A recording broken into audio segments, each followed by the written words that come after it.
Welcome to the Live Loving live stream with John Davis. Well, hello, my friends. It's a Good Friday for a Live Loving live stream. How are you guys doing? I'm really excited to be here with you on this odd day. Hang on, I have to turn my sound down so that it's not coming into my microphone as an echo. I hope you guys are well this evening. I'm really excited to chat with you. I see we have Iowa, Larry's in the house, and Dow and Becky. Hi, Becky. And Kimberly, good to see you. Or is it Kimberly or Kim? Let me know. I hope everything's doing well on this day.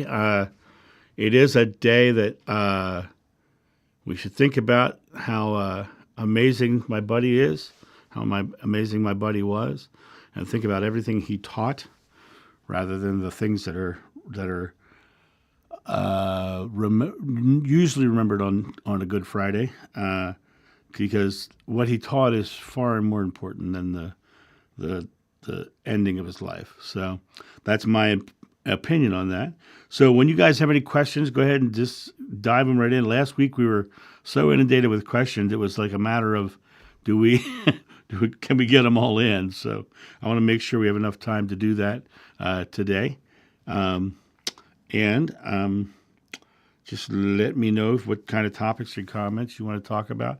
It's one of those weekends where I don't celebrate Easter or any of that stuff because it just doesn't fit with my my belief system about what he taught and who he was. And so, but I did do the chocolate and the jelly beans when I was a kid and all that stuff. So I don't in any way, shape, or form disparage the chocolate taking in.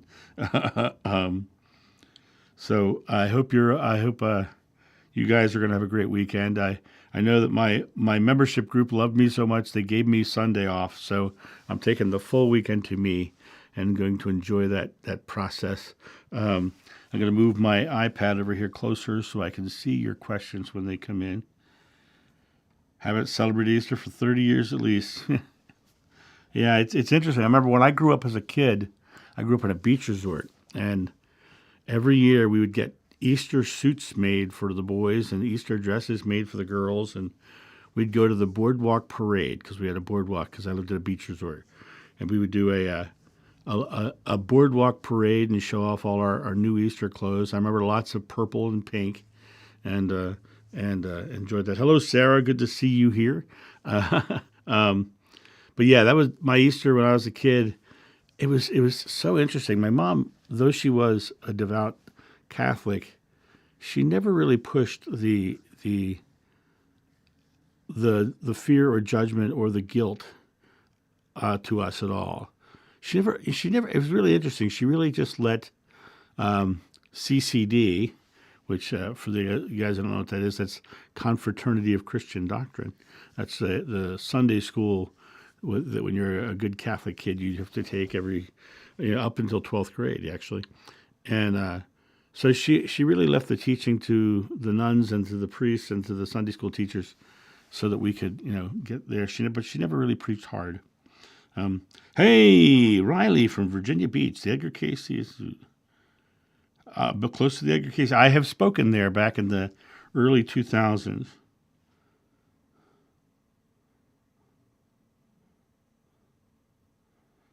Yes, absolutely unconditional love, and he taught with parables, and the reason he taught with parables is because he understood that for all of us to get it, we had to make our own leap of understanding, and so he would never spoon feed information. He would teach in a parable so that we'd have to figure it out, and that's kind of the way the best teachers teach, is helping the student unveil the answer on their own, and that's what keeps it in the cognitive memory for a much longer time. And I love Virginia Beach. And my nephew still lives down in that area. So let me see. And Riley, it's multi-level messages, even with parables. And then if you watch my videos, so I'm always telling stories from my life and people I know, and just stories in general, because I think the stories themselves are the better example because we live in a physical world, and the physical world example is kind of like meeting us where we are. And so I like to tell the stories that show the results so that people can see that what I'm talking about actually does work. But everything I do comes from what I learned from that cool guy back there. And so that's kind of how I kind of live my life. It's really interesting when I first heard about my past life stuff. I was very much in denial of it for a long time. And you talk about Edgar Casey there. 19 psychics had told me, and then I was like, oh, please, God, just give me a sign. I don't want any more psychics to tell me. And then someone gave me a book called Edgar Casey on the Millennium. And page 32 said, John the Beloved will again be named John. And and that was actually the sign that made me go get my regression in the first place. So Edgar Casey's got a big deal. I ended up speaking for the Association for Research and Enlightenment in Virginia Beach, Houston, and in Portland as well. So Christ Returns letters. Roddy, who's the one who wrote those? Because I don't know if I've read them yet. But I've read a lot of Jeshua messages and I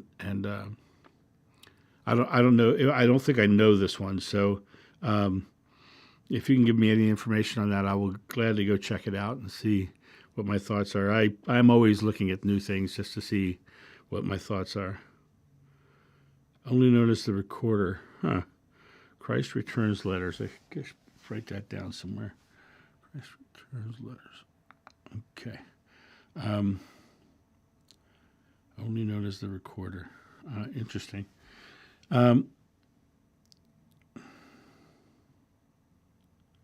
Yeah, the Edgar case, this Association for Research and Enlightenment is an amazing place, and I thoroughly enjoyed my visit there and speaking there as well. For a brief time, they sold the book that was written about me in their bookstore in Virginia Beach. Until they sold out, and then they never reordered. I think it's because I wasn't coming back to speak anytime soon because I had kind of fizzled out because people were only too interested in my past life as opposed to what I was teaching, and I can't have it become about my past life and have them miss the actual messages. Way of mass channel message is wonderful. All right, I will check it out. I will definitely check it out. So, what questions do we have today, folks? I'm all game to talk and chat about things. I don't have a specific topic this evening that I'd like to talk about. I've been making videos all day today, and I don't know if you saw on my Level Up Spirit channel, I put out a video on Palm Sunday, Good Friday, and Easter, and that took a little bit of time out of my day today editing that one. So if you haven't had a chance to see it yet, just go over to my other channel. Level Up Spirit 444 is what that channel is called because I couldn't get just Level Up Spirit. But if you just put in the @ Level Up Spirit 444 in your search bar on YouTube, it'll take you right to that channel.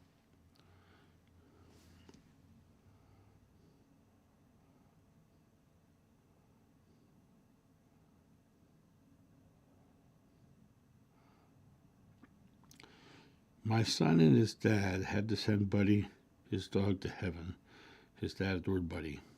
He's a Jack Russell, lived to 14 years. My son is 22. I told him was with his grandpa looking for squirrels. And that's probably true. My dog, I had a dog named Odin. He was a 110-pound Rottweiler, the biggest lap dog in the world, and just adored people. And when most Rottweilers only lived to 8 or 9, and mine lived to 12 until he got bone cancer, and we had to have him put it down. But every so often, he still comes back to me in dreams, and the dream is always so visceral. And it's a weird dream because it's like I go to someone else's house, and he's there, and I'm always amazed that he's alive. And I always take him with me when I leave. So it's a very, very interesting dream when I have it. Right, it's being in his presence. Do you feel anything in this lifetime that is similar?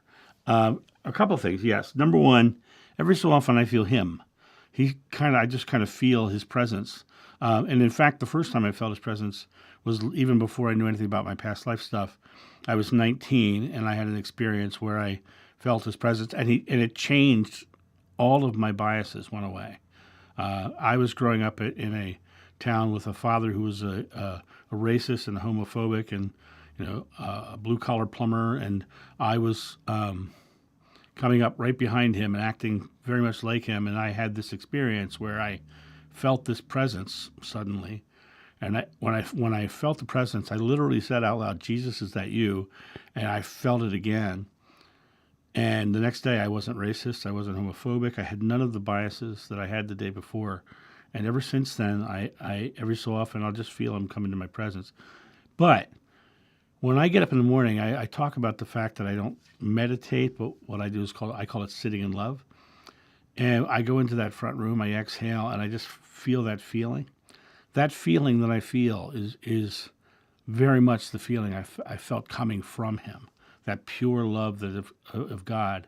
And that's why I say God is at the bottom of every breath, because when I go into that room, that's all I do is I let go, and I just feel that feeling. Now, when you first start doing it, you let go and you feel just a small feeling. But the more you focus on what that feels like, it suddenly starts to grow and grow and grow. And then it gets to the point where you can go, and the goosebumps will start to rise just like that. I'm trying to get this thing to focus. And you start to just feel that amazing feeling. Let me jump before we get to Sarah, explain this to me, like I'm in kindergarten.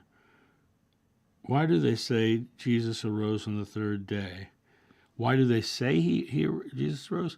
Well, the interesting thing is that, and once again, let me say my regression memories are incomplete. They're not. I don't see the entire thing all the way through. There are spotty things like I witnessed the crucifixion. I remember 3 of us carrying his body, but I never saw us put him in the tomb. And then the next time I saw him was in Galilee, and it had to be weeks later because I had already left and I was fishing when he showed up. And so I had dropped on my face in front of him, and he started laughing at me.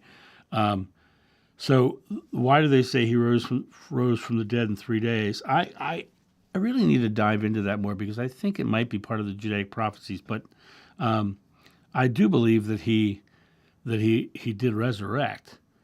But it is a resurrection that I hear Hindu swamis talk about all the time, and so it's really comes down to projecting your consciousness and manifesting your body around. So why did they say he rose in 3 days?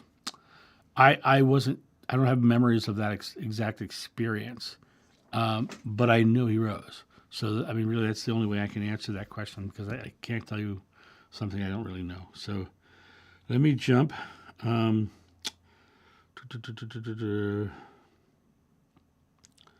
you do a video on the Gnostic text? I'm thinking about doing a video on the Gnostic text. That's going to be a longer form video, which means it would be on the Level Up Spirit channel because I'm putting all the longer stuff over there. Any interesting revelations during the current 40-day water fast? Yeah. Here's my revelation. Don't do a major interview where suddenly you're working a lot more when you're doing a 40-day water fast. Water fast. I'm done on Sunday, so that's kind of the end of that. Let me see. He died on noon Friday, hypothetical, and went looking for him Sunday at noon, just 2 days. Interesting. And do they really know he died on noon on Friday? Do they really know he rose on a Sunday? You know, and those dates change every year. So they're just place setters. They're just place setters for events. So it's just like the fact that a 6th century monk set his date of birth. And, King Herod the Great, who was the one whose reign he supposedly was born in, died 6 years before the date. So even the year that we live in is not accurate. So I wouldn't get too in your head about dates and times and any of that, because none of it's right. not even the day you live in is right. Moving on. As hard as I try, I struggle with the concept of hell. It's always just underneath. I'm trying to grow and change, but what I've always been told. Any suggestions on letting it go? Well, one of the things that really helped me was understanding where the word Gehenna came from, because the word Gehenna was the word that was translated to hell. And Gehenna, back in the time of Old Jerusalem, was right on the outskirts of the city. There's a place called Gehenna. Gehenna was the place where they would go and burn their trash. So all the bad stuff went and burned in Gehenna. So the origins of the word hell are Gehenna. The origins of the word Satan, or Satanus, actually means temptation or deceiver. And your temptation is your deceiver. And so even the imagery that we have of hell that everyone talks about was adopted in the 1300s when Dante wrote his Inferno. So what most people are actually dealing with hell is not from the time of Jesus or Jeshua. It's from the time of the medieval church, and so it really, the concept of hell is so misinterpreted. It's like sin. Sin only means miss the mark. This means you're just not being loving, and so it really comes down to that fear-based belief that many religions, not all, many religions tout, is there to really keep you in the religion. And so it's a matter of setting the religious side down and looking at the historical side. And the historical side, there was no hell, and there was no Satan. And so it really comes down to looking at it from the aspect of, if there isn't one, what should I be afraid of, or why should I focus on that sort of experience? Also, if you really think about it, it says, no fear can exist in pure love in the book of John. And though I walk through the valley of the shadow of death, I shall fear no evil. So if you're walking through the valley of the shadow of death, which is the human physical world, there's no reason to fear anything, because God is with you. Love is with you. And so if there's nothing to fear, there is no hell. So get that, and then exhale, and then go out and do loving things in the world. Because even if you're afraid of hell, the way you don't go to hell is to do loving things. So go out and live a loving life, and it's just love things into the world.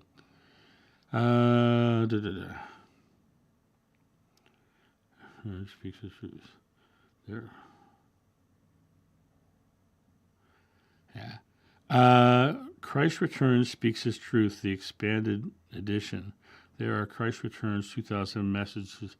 And, it's interesting. I don't know that, but for me, the word Christ means it's probably not Jeshua, because he didn't believe in Christ or messiahs or saviors. The fact that they're using the word Christ to me is putting him in a place of being the Messiah. And it's not what he taught. Greater works than I have done, you will do. It is your faith that heals you. He was very specific about the fact that he was no better. That's why he called himself the Son of Man.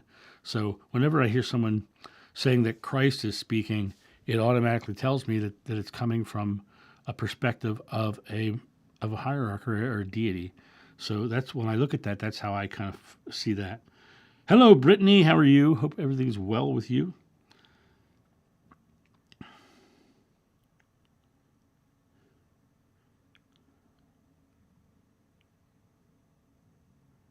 Excellent. Excellent, Kimberly. And if you experience it and you believe it, that's the key. If it felt true and you believe it, you can believe it into your existence. So hold on to that.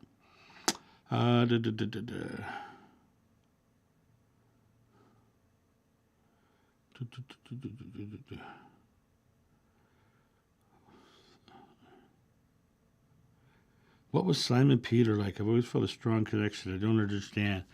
He was a very interesting. He was a very big, strong man, thick black hair and a beard that came up to his eyes almost. Very hairy, very gruff, always stern.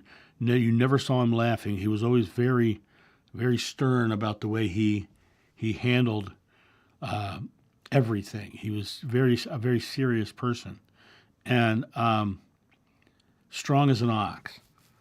And the interesting thing about about Peter in general is it wasn't until later on that he became the rock, because in the Gnostic text it says that Joshua says go to his brother James as the leader, and so I find it interesting that the apostle who supposedly was teaching in Rome was the one who became the rock. So they're basically making Rome the seat of Christianity. So that's an interesting idea about him.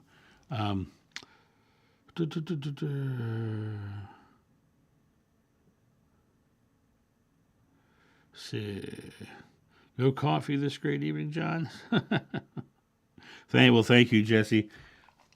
Couple more days, and then I'm back to my cafe para el desayuno. Let's see.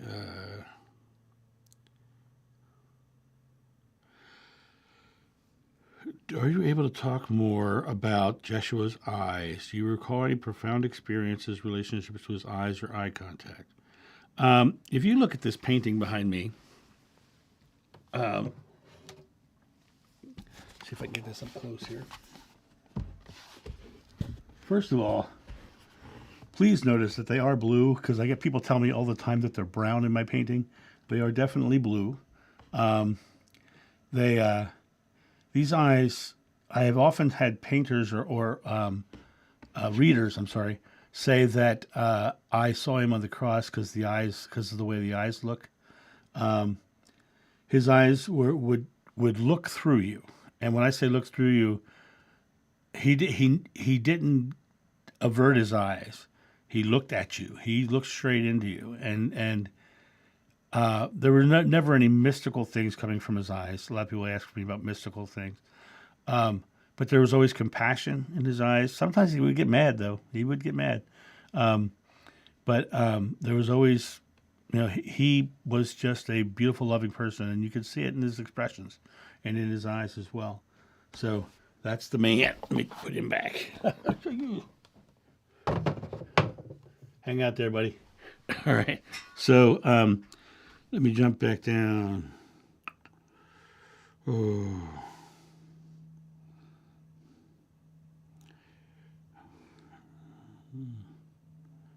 I was always told that Joshua, when he finally passed, the entire sky went black, and it was 3 p.m. I have no memory of that experience, so I don't know whether something happened like that or not. I can't imagine that there was some big mystical cracking of the altar and all that stuff that they said. But like I say, I don't have a memory of it, so I can't say that I do. So,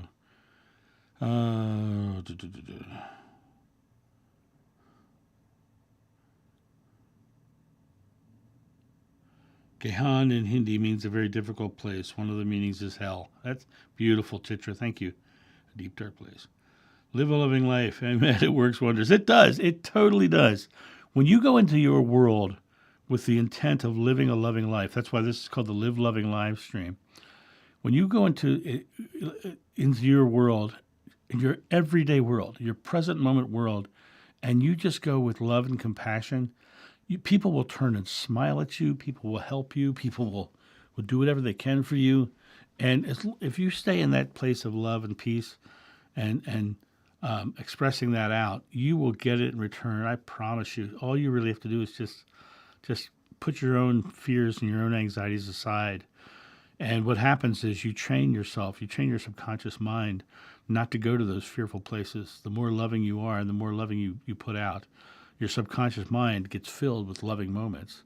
And so all the fear-based stuff kind of gets pushed out of your experience. So you find yourself in a fear place. First of all, recognize it's fear and go, just exhale. Go back to that place of pure love at the bottom of every breath. And then smile at people. Say hello to people. Laugh. Find something to laugh at.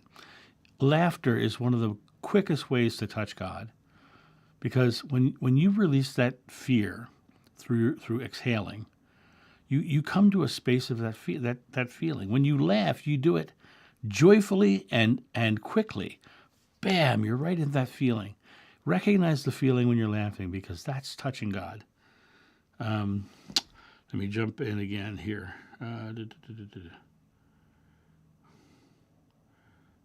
What do you think about the Gospel of Thomas? Do you remember him?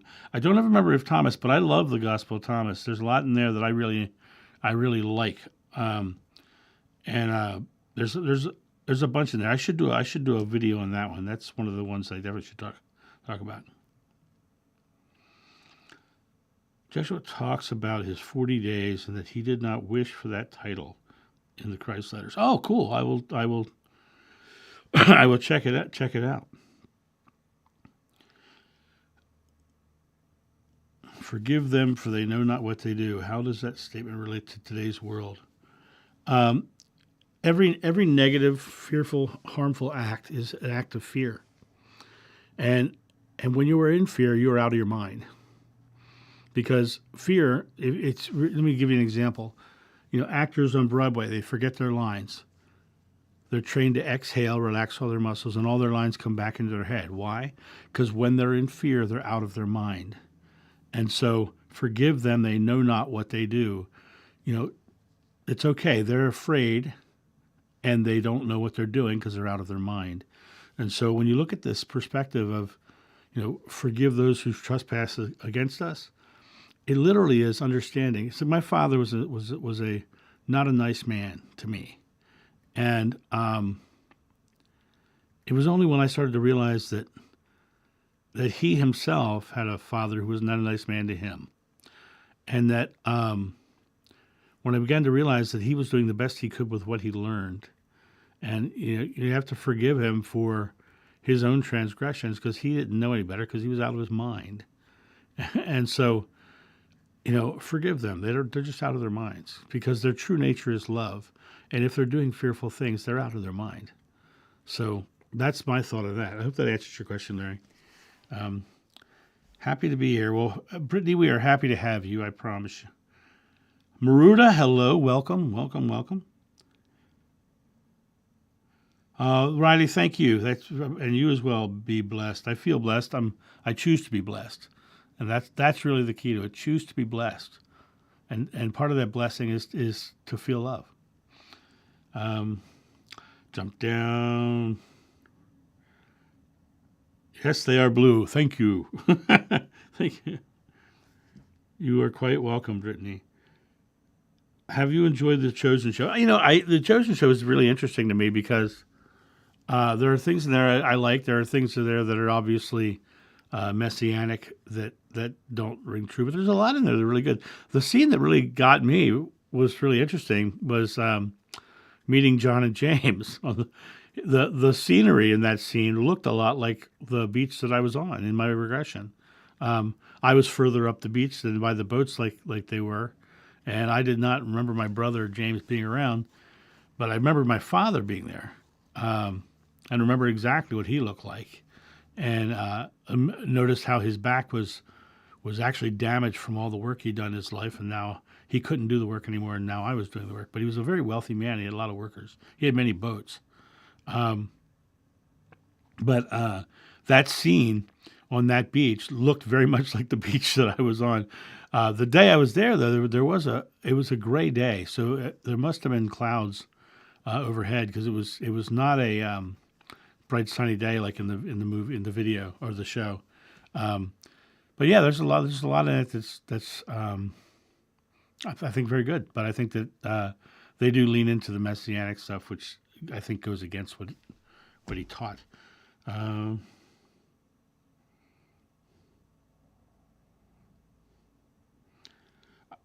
do I have a mantra, or rather, did you, before you advance past the point of needing one? There's a lot in that question. I never had a mantra. I never had a mantra ever in my life. Had a mantra. Had some weird experiences when I was a kid. I had out of body experiences, and I had imaginary friends who would come and talk to me. And my mom came out my back door and was very upset when she found my GI Joe crucified. So I had a very different experience. I used to have out of body dreams, even where I could feel the ceiling of the room I was in on my back, looking down at myself. And so I had a whole bunch of things going on my entire life. But the other part of this is advanced past the point of needing one. The perspective of that is something that doesn't really sit with me, because I don't think it's advanced at all.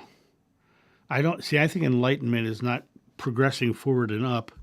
I think enlightenment is setting things down, setting down the beliefs and all the dogmas and all the things that keep you separate from the fact that you are always one with God and you are always one with the source.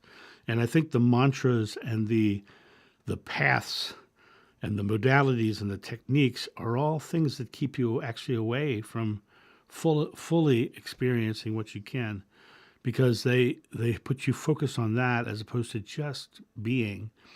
Moses said God's name is I am that I am. He didn't say I am whatever the mantra says I am, or I am.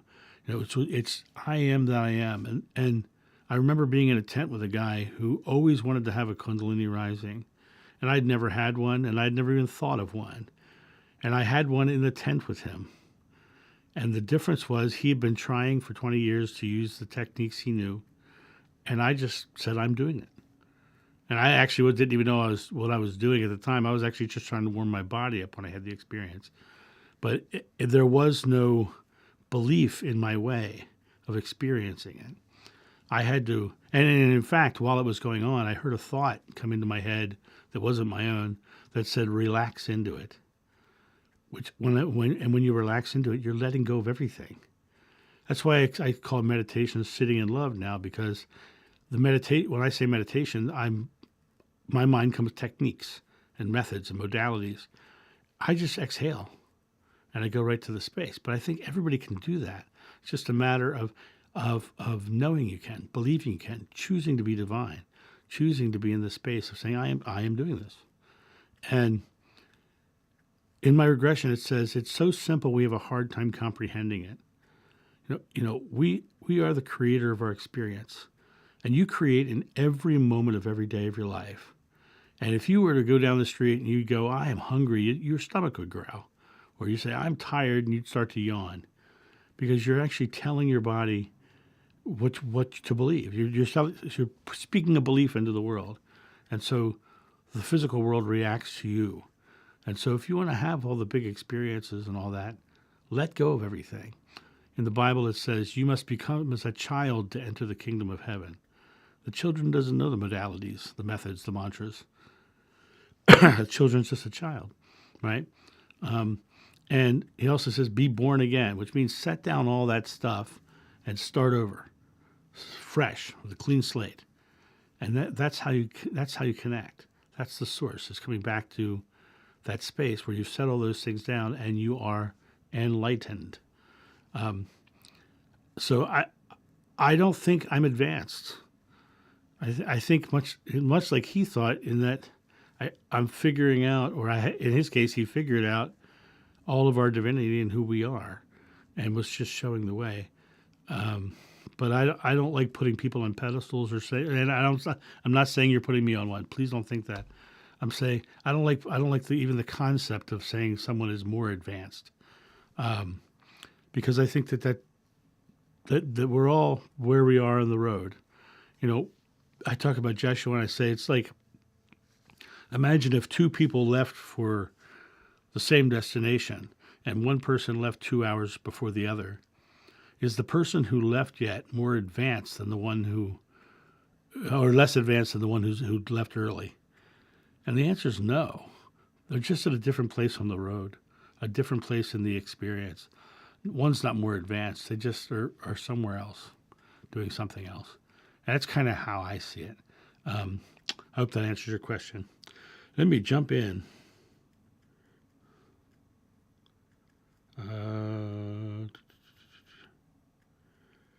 Your next book could be called "Always Smile at the Grocery Store." That's a great title. Accept and receive, and most people forget to receive, and accept and receive being the same. I really think it's just like I am. Period. The one quote that came out of my regression that I love it. It's my favorite of all the ones that I remember. Is when you seek a path will be laid before you, but until you turn the path back to yourself, you never find the doorway.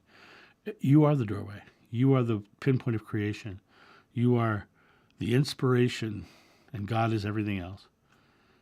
So that's kind of, you're a co-creator with Source. But everything else doesn't do anything unless the inspiration is given, and you're the inspiration. Moving on. Well, thank you, Larry. I'm glad you appreciated it. Have you watched The Passion? Yeah, I have watched The Passion. There's a lot in that that is very interesting. It's very artistic in the way it's done. The whips didn't look accurate to me. In fact, the whips that I saw were floggers, and those were floggers in the movie. But I didn't see all the barbs and all that stuff. I saw beads and possibly pieces of broken shards of either glass or pottery, but I never saw all the metal books, barbs and stuff that stuck into the table like they did in the movie. The devil character makes no sense to me because I don't believe that there's a devil character.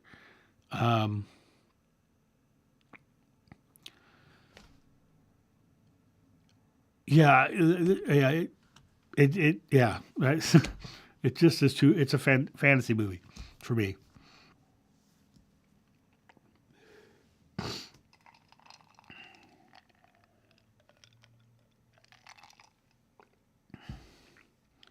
Did Joshua speak about healing others at times that may not have been appropriate because they have a journey to fulfill in life contract?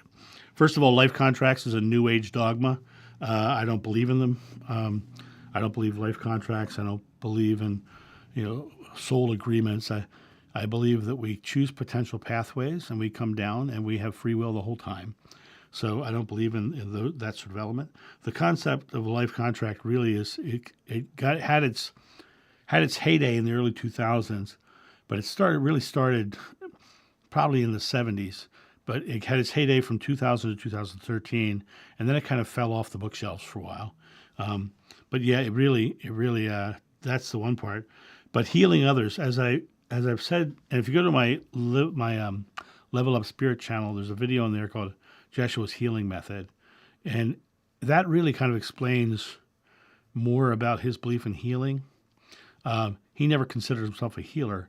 He was a person who facilitated healings, talked to people, helping them heal, but also talked in the higher self as well. But it's not about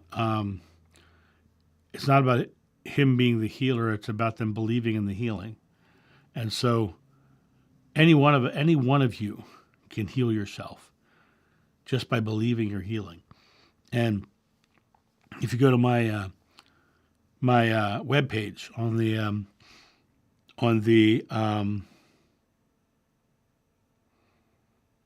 the page about my private sessions, at the bottom of that page is a bunch of testimonials. There's actually one in there of a woman who is actually shrinking a cancer cell as we speak. And I just got last week I got an update from her, and she's even better. So I haven't put that up on the channel yet, but it's been a plan of mine for a while. But it's been a busy week. Yeah, that's my thought on that. Larry, thank you so much. All the donations, the super chats, they keep the roof over my head. They make it possible for me to do the channels because I devote my entire life to this. I'm easily putting 60 or 70 hours a week into the work that I'm doing right now, and it solely survives on super chats and donations and private sessions being booked. So I thank you for that. That's actually tremendous. Thank you. Well, I'm so happy to thank you. Thank you for your insight and sharing like this. I'm so happy to do it. It's kind of like a personal mission of mine is to make sure that what he talked about and who he was gets understood a little more. No religion in heaven. That's correct. I agree with you 100%. There you go, Riley. The water. I love that analogy. It's a great one. That's a great one. May I ask thoughts on the Old Testament? Living God is never wrathful. Living God is never wrathful. Is that a specific passage you're talking on? Please let me know because I'd have to go back and read it in context to really understand.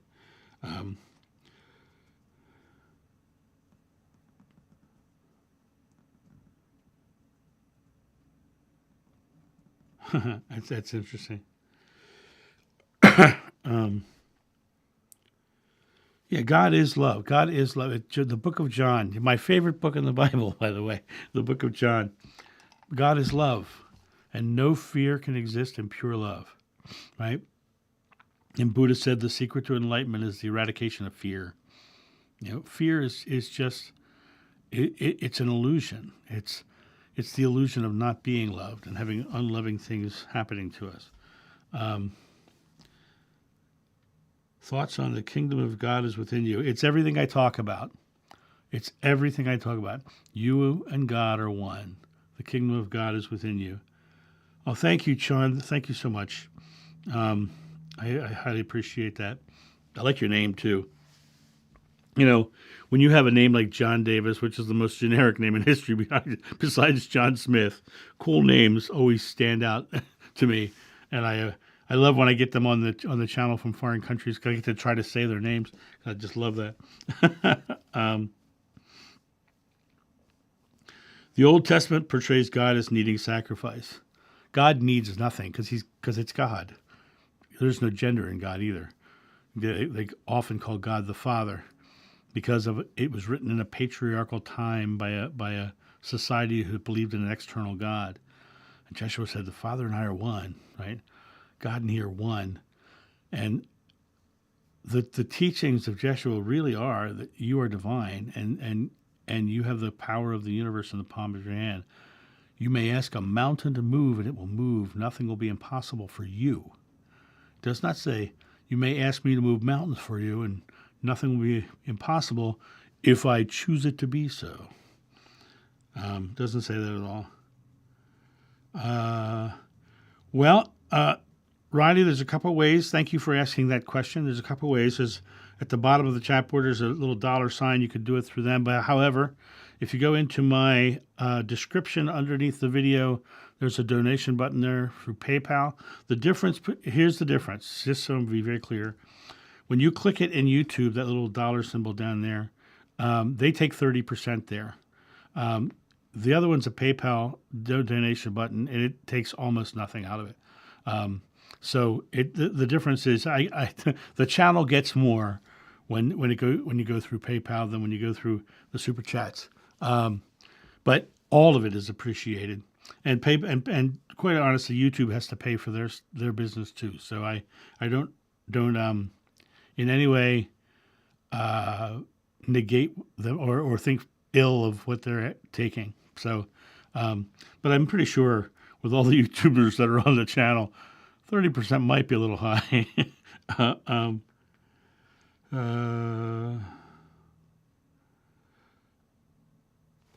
And let me also be honest with this. I appreciate all the donations. I appreciate all the super chats and everything, but it's not necessary. if you don't have it or you can't, and that you do not have to feel bad about that, because it's this. I'm putting everything out, and I do these live streams to be completely open. It is not necessary, but it is. It does help me keep a roof over my head. But that does not mean you need to feel anything. As I'm not asking. I'm not trying to pressure you in any way, shape, or form. I just don't want you to think that way. Duh, duh, duh, duh, duh, duh, duh. The Old Testament portrays God needs a sacrifice. We talked about that. I think the need comes from superstition. I think the need comes from. I think need comes from the desire to feel complete, and you already are complete, and being already complete, you need for nothing. You want for nothing. Whatever you ask is granted if you have faith. You can ask mountains to move. Nothing is impossible for you. So there is you and God are one, and God needs nothing. And since you're one, you need nothing as well. It's a matter of when you're in the state of need, you're actually telling God you don't have it, and so God gives you not having it. And so it's a matter of getting very clear on receiving and creating and enjoying and living loving. Because if you live loving, you're going to get love in return. That I promise you. I don't know how to say it any clearer or simpler, but it really comes down to just be loving to one another. And, the last thing he said was, love one another. So I kind of want to go there with him. Oh, hey, Jenny Brown is in the house, my neighbor who I've never met. Hi, Jenny. Any plans to do more open up? Yeah, at some point I will. They're very interesting. When I do them, I have to come at it from a place of real relaxation. But lately I've been just so busy. It's just been crazy to come to a place where I can just go and do that. But maybe we'll set up a place where we can start collecting. I don't know if I can do that through YouTube or not. Place to start to collecting potential questions for that, and that might be something to do.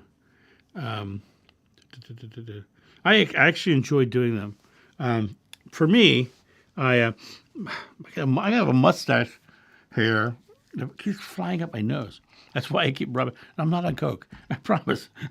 I feel like Don Jr. Or somebody like a Stephen Colbert's humor coming out of my mouth. So Bethany, welcome. So guys, what other questions do you have? I know we have about 10 minutes left of this session tonight, and then I'm going to go.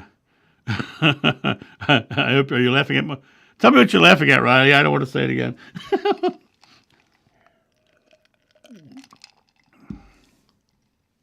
Okay. Oh, I can. Okay. I will check. I will check in the community section. Okay. So let me see what I can do there. Marcy, maybe I'll call you up and get you to show me that. Because that would be fun to get together again. Because Marcy's cool. So yeah. Any last questions, guys? As we're winding down here, I want to make sure we get into all the conversations that we need to get into. Hey, girl. Hey.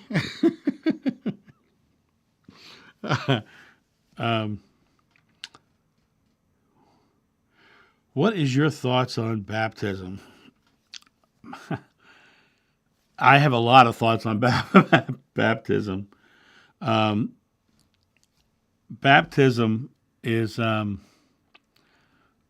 Judaic sects believed in baptism. They were very much into baptism. And when you go to Qumran, the place where they found the Dead Sea Scrolls and place of the Essenes, the site is peppered with ritual bath chambers, because that was part of their belief system, part of their rituals, bathing and the baptism, the bath. In all my memories, never remembered ever baptizing anybody or Jeshua ever baptizing anybody. I never remembered any of that thing ever happening with the group. And I don't believe we ever did it. The John the Baptist who came before, and the books of, the talking about John the Baptist is really interesting because when you look at what John the Baptist was doing, giving the ritual baths, the baptism in the river, the Essenes really wanted Jeshua to become a Messiah. They wanted him to step up and take on that role, and I don't know it for a fact, but I suspect that the whole John the Baptist storyline was to fulfill the Judaic prophecies. But I could be wrong on that. I mean, I suspect. I don't know. I have no memory of that, and I don't remember ever meeting him, and it just doesn't feel right to me. But like I said, I don't have a memory of it, so I can't say one way or another. But as far as baptisms, we never did them. Joshua never did them. It wasn't part of the teaching at all, because anything of this physical world or any ritual of this world is not necessary. It is not necessary. You are already complete. It's the rituals and the dogmas and all the things in your life that are actually shielding you, or not shielding you, that are obscuring the view. It's all far simpler. It's all right within you, right in here, right now. It's a matter of you stepping into your own divinity and choosing to step into your own divinity. It's that thing I talked about last week of you could sit in this moment and say, this is how things are. Or you can sit in this moment and go, this is how things are, but now I'm doing this. But now I am God's name doing this, right? You're now stepping into the role of being the creator. And it's a subtle shift. It's a matter of not stagnating with one consistent thought, and instead stepping into the director of your experience and directing your consciousness to a specific outcome. And when you become very conscious in your creation, you suddenly realize that everything is possible. And baptism itself is just one more ritual that I don't believe had anything to do with Jeshua. But that's just my thought. Hi, Bethany Hager. Back to that. Was Jeshua's uncle Joseph of Arimathea? I don't know. I can't imagine he would be, because Joseph of Arimathea was of Arimathea and had a compound in the outskirts of Jerusalem outside the Damascus gate. And Jeshua was from over 100 miles away originally. So I don't know. I mean, if they weren't a close family. I don't know what womp womp means, but it makes me smile. I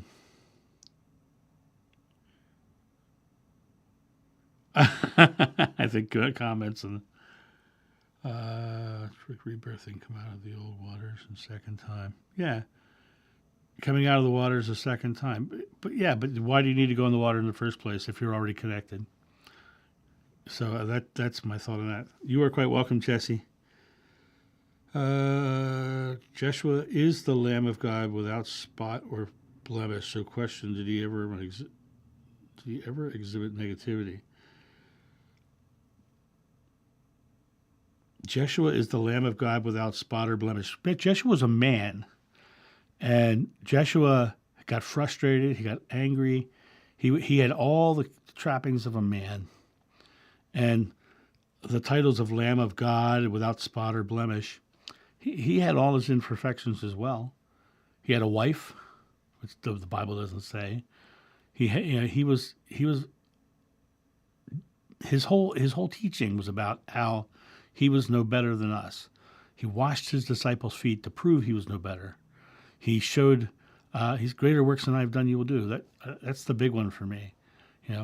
He was showing us that we, take heart, I've overcome the world, was not to say, take heart, I've overcome the world, and I'm going to save you all. It was no, look what I've done. I've done this. You can do this. Look what you can do. Take heart. You can do this. That's what that was about. And so when I hear things about, choirs sang when he entered the room, I don't. That comes from religion. That doesn't come from the man. Yes, please do remember to hit the like button. The more likes I get, that is also very, very helpful. I see we've only got 3 right now. Maybe I'll touch it myself and give it 4. Okay, give myself 1 too. Let's see. I want to know if you had a good day tonight or not. Yeah, I did have a good day. I don't. The days of religions that are set aside to show the death and grief of Joshua, I'm not invested in. The man makes me laugh. The man made me laugh. I don't focus on the horrific things that happened to his body. I focus on the teachings and the loving gestures of the man and the life of the man. I share his life, not his death. So because of that, I don't have the hard days on days like this. The fig tree. And Riley, if you look at my on my channel and just search the word figs, you'll find the video I did called Joshua Loved Figs. He did. He loved them, ate them.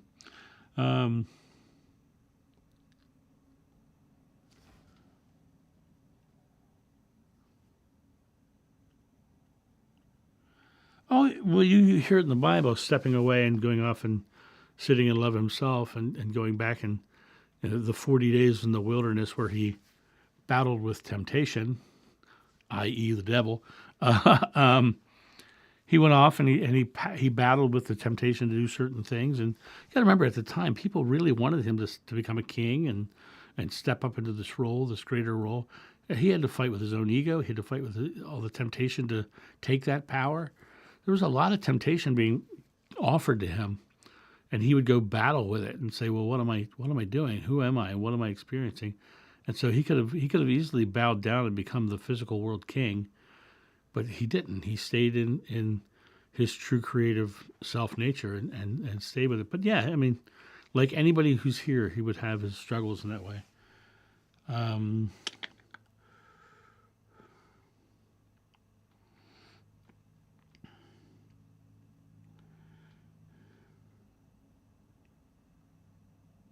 Well, thank you, Larry. I plan on having an amazing and relaxing weekend.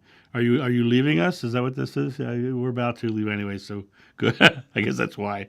Figs are delicious. I love figs too. Yeah, me too. My sister has them right outside of her house, and she saves them up for me. Chitra, thank you. I absolutely plan on having a restful and restorative weekend, and especially since the group told me to take Sunday off, so I'm really going to thoroughly enjoy my Sunday. I'm going to relax on my couch and twiddle my thumbs and do things like that. Well, thank you, faithful girl. Ever hand pickled figs? Oh no, I haven't had hand pickled figs. I would love to try that. That would be lovely. Anywho, well, my friends, this has been a lovely evening. I hope that you got something good out of it, and I hope that you fully step into your own love and divinity and share it with the world. Remember, you don't have to. You can't save the world, but you can make your part of it so bright that the world will choose to save itself by your example. So go out in the world and just love and love one another, and thank you for coming here and hanging out. And I'll be back next Friday night. You guys have a great night, and I'll see you. Bye.